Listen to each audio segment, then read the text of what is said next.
દ્વારકા ખાતે હિન્દુ એકતા મંચ દ્વારકા દ્વારા પ્રાંત અધિકારીના બાંગ્લાદેશમાં હિન્દુઓ પર થયેલા અત્યાચાર સામે પગલાં લેવા આવેદનપત્ર પાઠવવામાં આવ્યું છે। બાંગ્લાદેશમાં હિન્દુ પર થયેલા અત્યાચાર સામે દ્વારકા શહેરના રહેવાસીઓ અત્યાચારોથી ચિંતિત છીએ। બાંગ્લાદેશમાં હિન્દુઓ પર તાજેતરમાં બાંગ્લાદેશમાં હિન્દુઓના મંદિરો તેમજ ઘરો પર હુમલા તેમજ હિંસા અને ઘટનાઓ પ્રકાશમાં આવી છે। અત્યંત દુઃખદ અને ચિંતાજનક છે। આપણા પાડોશી દેશમાં લઘુમતીઓ આવા સામનો કરી રહ્યા છે। બાંગ્લાદેશમાં હિન્દુ સમુદાય વિરુદ્ધ હિંસક ઘટનાઓ અને તેમના મૂળભૂત અધિકારોનું ઉલ્લંઘન અત્યંત ચિંતાજનક છે। કેટલીક મોટી ઘટનાઓ જે દર્શાવે છે તે બાંગ્લાદેશમાં બંધારણનું ગળું દબાવવામાં આવી રહ્યું છે, હિન્દુ સમુદાયને નિશાન બનાવવામાં આવી રહ્યું છે। મંદિરો પર હુમલા અને બાંગ્લાદેશમાં ઘણા હિન્દુ મંદિરો પર હુમલા કરવામાં આવ્યા છે, જેમાં તોડફોડ, મૂર્તિઓની અપવિત્રતા, આગ ચાંપી દેવી બનાવો બની રહ્યા છે। 59 મંદિરમાં હિંસા થઈ છે। હિન્દુ સમાજ દ્વારા ઘરોમાં તોડફોડ કરવામાં આવી રહી છે, તેને લઈને હિન્દુઓ પર થયેલા અત્યાચાર સામે દ્વારકા ખાતે હિન્દુ એકતા મંચ દ્વારા આવેદનપત્ર આપવામાં આવ્યું હતું। જે કેસની ગુજરાતી સાથે વિશાલ પીઠિયા, ઓખા। જય દ્વારકાધીશ। આજે દ્વારકાની અંદર હિન્દુ એકતા મંચ દ્વારકા દ્વારા એક મહારેલીનું આયોજન હતું।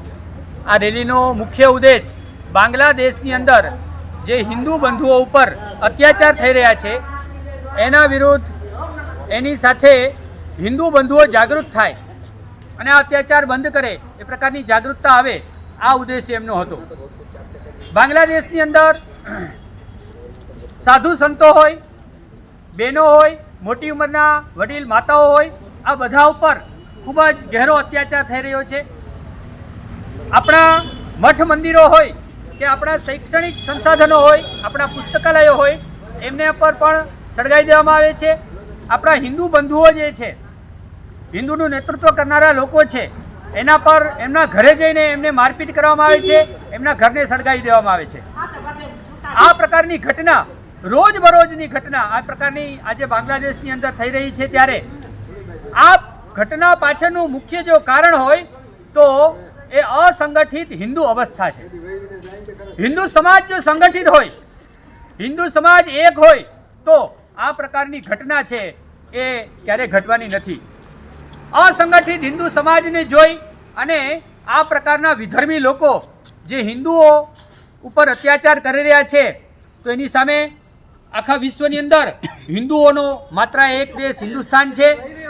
આ હિન્દુસ્તાનના હિન્દુઓએ જો જાગૃત રહી, સંગઠિત રહી અને એકતા બતાવી હશે તો વિશ્વના કોઈ ખૂણે, કોઈ પણ દેશની અંદર, કોઈ પણ સ્થળ પર કોઈ હિન્દુ ઉપર એકલો હિન્દુ કેમ નહીં રહેતો હોય, એના પર કોઈ પણ પ્રકારનો અત્યાચાર કરતાં પહેલાં એ 1000 વાર વિચાર કરશે।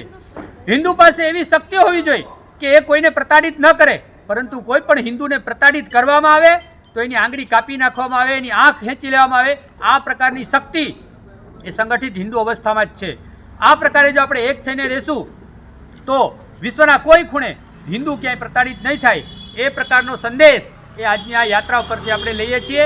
અને બાંગ્લાદેશની અંદર જે ઘટનાઓ છે એ પ્રશાસન દ્વારા અથવા તો કોઈ પણ રીતે જે રીતે દૂર થાય, એ જે કંઈ ઘટનાઓ છે એ બંધ થાય, હિન્દુ શાંતિથી ત્યાં રહે, આ પ્રકારનું વ્યવસ્થા ઊભી કરવામાં આવે, એ જ આજનો સંદેશ છે। ભારત માતા કી જય।